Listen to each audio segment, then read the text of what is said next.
Salut tout le monde, c'est Alex pour un nouveau rapport de bataille King of War en 2300 points opposant les Abyssaux au nain. J'ai essayé de revenir un peu plus tôt parce que je me suis absenté trop longtemps, alors j'essaie de me faire pardonner.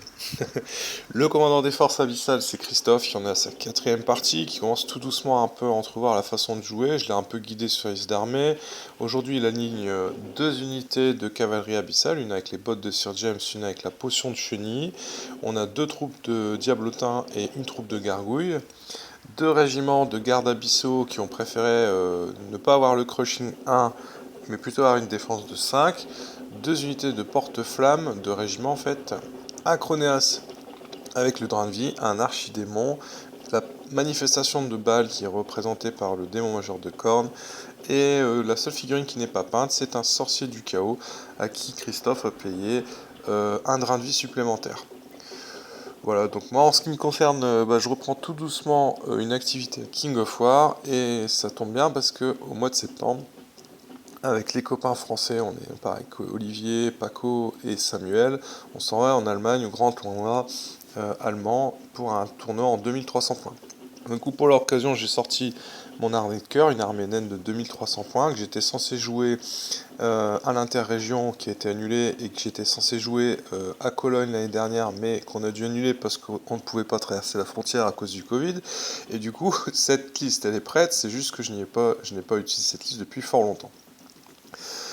Alors du coup on est sur une grosse liste de contrôle assez particulière vu que j'ai ni des éléments de toute terre ni des blaireaux, c'est souvent deux unités que les nains affectionnent et le but de cette manœuvre c'est d'avoir une quantité assez considérable de figurines sur table qui me permettent non seulement d'avoir un mur de boucliers qui occupe quasiment toute ma zone de déploiement, mais en plus de ça d'avoir la possibilité d'avoir une ou deux unités en réserve en cas de besoin. Alors du coup au niveau de ma liste j'ai deux hordes de cuirassés, deux régiments de gardes de fer et deux régiments de briseurs de boucliers comme noyau dur de l'armée, sachant que les briseurs de boucliers et les gardes de fer ont des mastifs de lancer. J'ai deux écrans de mastifs, j'ai un behemoth et deux rois bêtes pour mettre un peu de punch, et j'ai un canon orgue, un canon pour avoir un petit peu de tir à distance, un sorcier de feu avec le talisman de motivation et le benchant, et un porte-étendard avec le luth des ténèbres insatiables. La dernière pièce de l'armée, c'est une de mes favorites, c'est un seigneur de guerre berserk, volant, puisqu'il a les ailes d'Onomase, et qui va me servir à plein de choses. Au niveau du scénario, on est sur le scénario push, donc en fait on a un objectif central que personne ne peut ramasser, mais qui rapportera un point à celui qui le contrôle en fin de partie, et on a un des trois pions butin, qu'on va pouvoir répartir ou dans notre zone de déploiement ou sur des unités. À la fin de la partie, on remporte 2 points par pion butin qu'on contrôle et qui serait dans la moitié de terrain adverse, et 1 point de pion butin, 1 point par pion butin pour chaque pion qu'on contrôle dans notre moitié à nous. J'ai pas l'armée la plus rapide pour ça, mais c'est un scénario avec lequel j'ai un peu l'habitude. Donc très rapidement, en général, j'ai tendance à le mettre sur une unité extrêmement solide. D'habitude, je le mets sur le Behemoth. Là, ici, je le mets sur mes deux marqueurs, je les mets sur une unité de garde de fer. De son côté, Christophe décide de mettre ses deux pions sur deux unités de garde abyssaux. En fait, moi, là, sur ce scénario-là, ma technique est très simple. Les trois unités les plus solides de mon armée s'avancent vers l'objectif central. Je ne chercherai pas à traverser la moitié de table adverse avec mon mouvement de 4 pour pouvoir avoir 2 points par pion. Non, le but pour moi c'est d'aller chercher 3 points en gardant mes 2 pions butin et en prenant le pion objectif.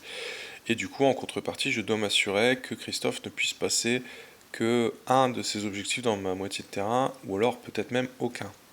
Et c'est là où les nains excellent, la défense. On verra si mon plan fonctionne. Donc comme on l'a vu, bien j'ai mes rois sur bête qui viennent ancrer mes deux flancs. En fait le but du jeu, comme j'ai pas de volant, ça va être de gêner, d'entraver les mouvements des volants avec les rois sur bête qui sont agiles. Et du coup au premier tour je vais avancer avec la totalité de mon armée pour pouvoir occuper la ligne médiane et empêcher Christophe de traverser ses marqueurs.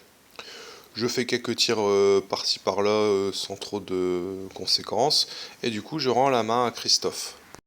Christophe avance prudemment avec la plupart de ses unités, il est sur un déploiement un peu plus éparse que moi. Il va réussir à ébranler une unité de massif sur mon flanc gauche, mais en dehors de ça, ces tirs n'auront pas véritablement d'effet. Il fait quelques mouvements sur ce flanc-là qu'on observe sur la photo. Il est embêté par la présence de mon roi sur bête et il va essayer de le contrer. Et du coup, c'est ça la vraie force du roi sur bête, hein. C'est toutes ces gênances qu'il peut engendrer sur l'ennemi. C'est un petit socle, une unité agile qui vaut au-dessus de quasiment tout vu qu'il est taille 4. Donc voilà, du coup, fin du tour de Christophe. À mon tour suivant, je décide de charger avec le Seigneur Berserk des gargouilles sur le flanc. Je monte mes chiens sur la colline pour gêner les tireurs flamme-bireurs. Je sors mon roi sur bête qu'on voyait sur le flanc droit du danger. Il est dans aucune ligne de vue en dehors des gargouilles. Et du coup maintenant il voit la colline, il peut créer du danger. Et j'avance, le gros de mes forces extrêmement groupées. Tout le monde est aligné sauf le Behemoth. Et pour occuper le terrain une fois encore. De là, au niveau des tirs, je vais commencer à lancer des chiens. Je vais réussir à lui faire quelques petits dégâts. Il va y avoir une unité d'écran de diablotin qui va sauter sur mon flanc gauche grâce au chien. Il va avoir quelques dégâts sur ses flammes-bireurs sur la colline. Et au moment du corps à corps, le Seigneur Berserk fait CG pour attaquer les gargouilles. Il fait 4 blessures, mais il fait un double 1. Le Chronéas a pris 3 blessures à cause du canon orgue.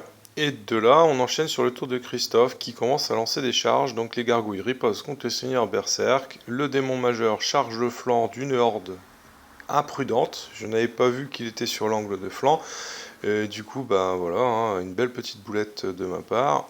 Et il va sur l'autre côté décider de charger mes mastifs qui avaient été branlés au tour d'avant.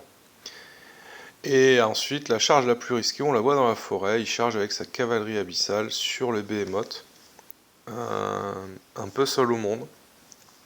Au niveau des résultats du combat, il arrive à infliger 5 blessures au Behemoth, ce qui est insuffisant, et il inflige 13 blessures à ma horde de cuirassés.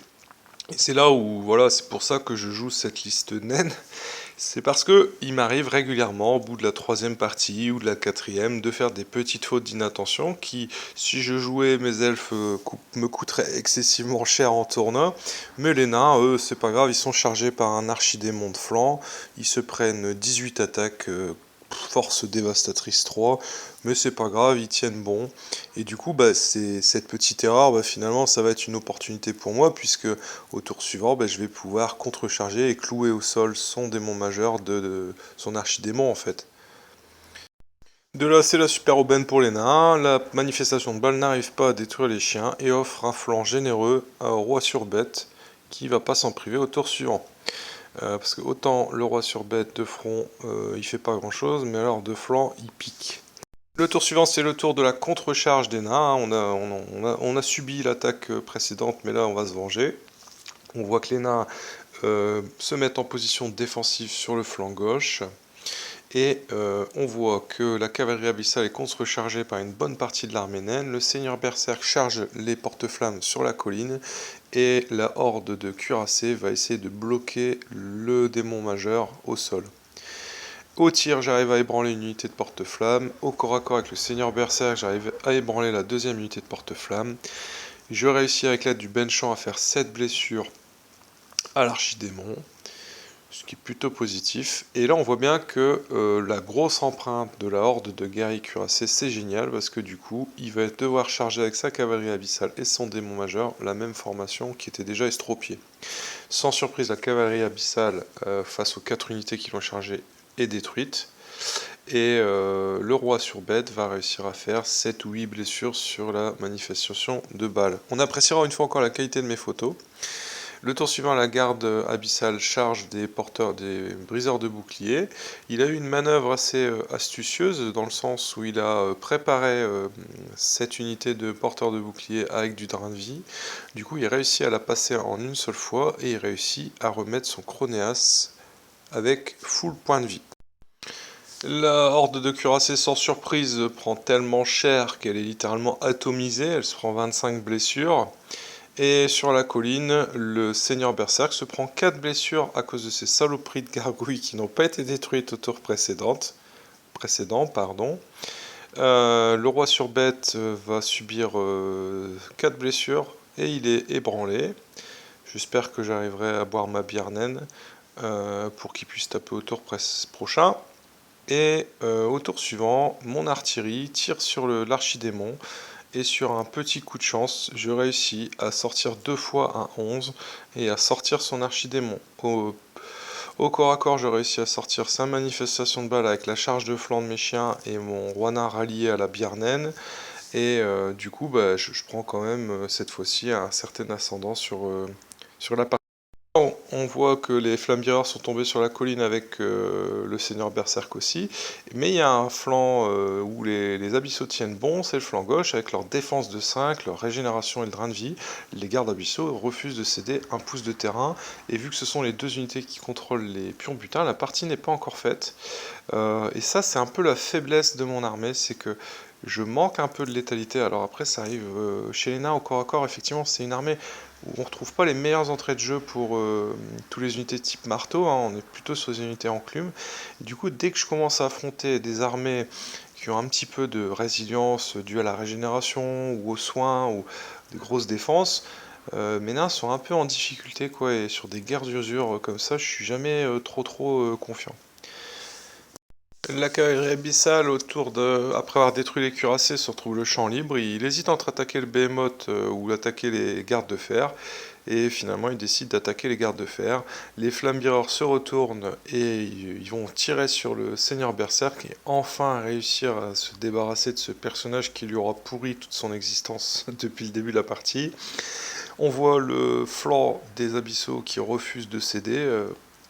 Et du coup, là, je commence à avoir un peu peur parce que le Chronéas, petit à petit, avec son Cloak of Death et ses attaques avec une grosse force, est en train de réduire les effectifs de mon unité de garde de fer. Ce qui est plutôt embêtant vu que cette unité, elle contrôle mes 2 pions butins. Et je réalise que Christophe est encore dans la partie du coup.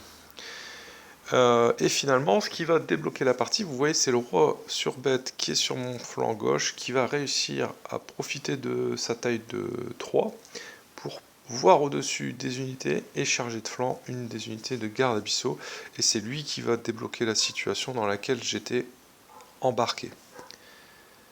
Et du coup, effectivement, les rois sur bête, c'est vraiment cette unité qui va me sortir, grâce à son agilité, de situations des fois un peu inextricables.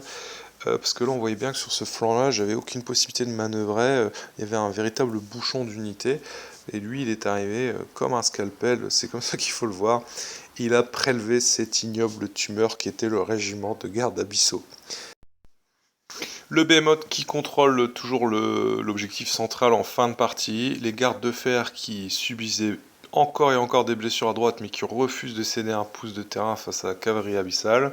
Ils vont clairement remplir leur objectif, en empêchant la cavalerie abyssale de récupérer l'objectif en fin de partie.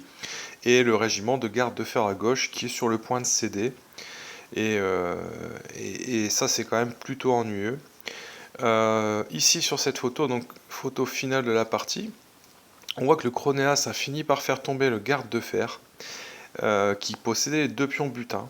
Sauf que l'empreinte des gardes de fer était telle que j'ai réussi à positionner avant de mourir. J'ai senti que le tour d'après j'allais mourir, donc le tour avant j'ai déposé les objectifs, les pions de butin, vraiment sur le côté de mon empreinte, tel qu'il est expliqué dans les règles. Je peux poser les pions butin à n'importe quel endroit de l'empreinte de mon unité, de telle manière que si lui fait une percée avec son Chronéas, il ne puisse pas ramasser au passage les pions butin. Du coup, comme j'ai détruit une de ces unités de garde abyssaux et que je contrôle l'objectif, ça me fait 2 points, et lui de son côté ne contrôle plus qu'un objectif sur une unité de garde abyssaux chez lui.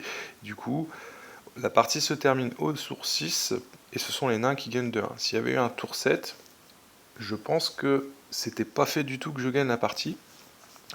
Et du coup, bah franchement, félicitations à Christophe, parce que cette liste que je suis censé ramener au tournoi, elle lui a quand même donné du fil à retordre, et il a jamais abandonné. Et je trouve que King of War, c'est vraiment un jeu sur lequel il faut vraiment pas lâcher l'affaire, continuer à garder en tête les objectifs.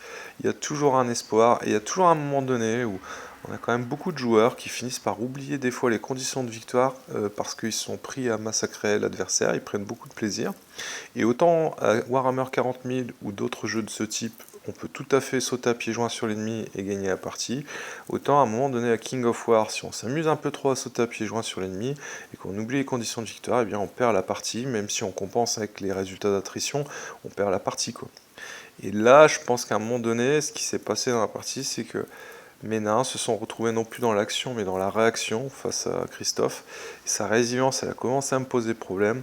Et franchement, heureusement que la partie s'arrête au tour 6, quoi. Donc voilà, j'essaierai de refaire une vidéo un peu spéciale prochainement. Ce ne sera pas une bataille. Ce que je vais faire, c'est que dans ma prochaine vidéo, je vais un peu décrire Meistenen.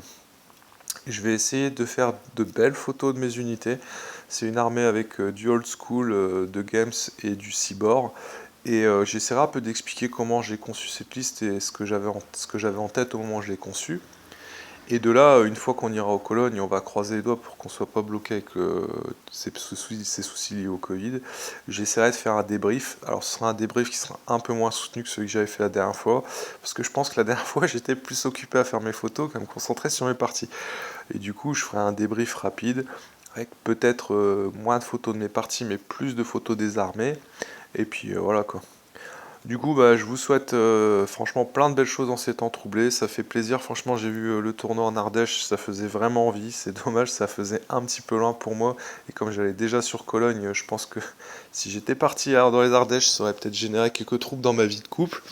Et du coup, les gens qui vivent en Ardèche, bah, un jour, c'est sûr, on viendra, nous les nordistes, on débarquera vous faire un coucou.